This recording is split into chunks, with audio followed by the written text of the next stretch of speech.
Good morning, visitors. The boat you currently see arriving through the Duluth Ship Canal is the H. Lee White.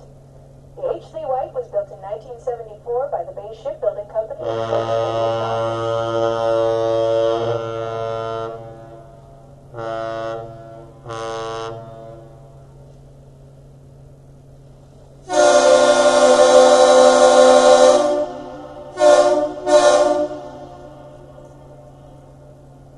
That one long, too short you just heard is known as the Captain's Salute. It is one of the most common vessel greetings on the Great Lakes. The H. Lee White measures 704 feet in length, 78 feet in width, and 45 feet in depth. She's powered by two 3,600 horsepower, 20-cylinder General Motors diesel engines. She's also equipped with a 1,000 horsepower bow and stern thruster to aid her maneuverability in port.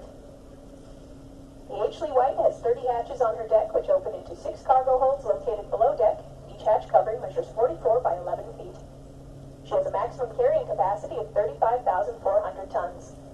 Above her deck is a 251-foot self-unloading boom, which allows her to unload her own cargo at a rate of 6,000 tons per hour without the aid of shoreside equipment.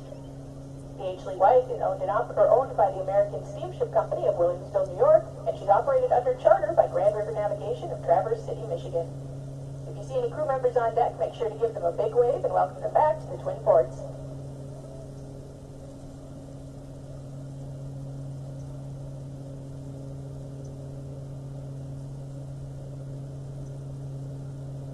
The H. Lee White is coming to the Twin Ports today to discharge limestone at Hallet Dock number 8, and then she's shifting over to load iron ore pellets at Burlington Northern in Superior, Wisconsin.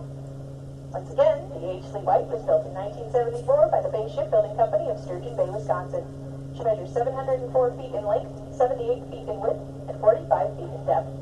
If you see any crew members on deck, give them a big wave and welcome them back to the Twin Ports.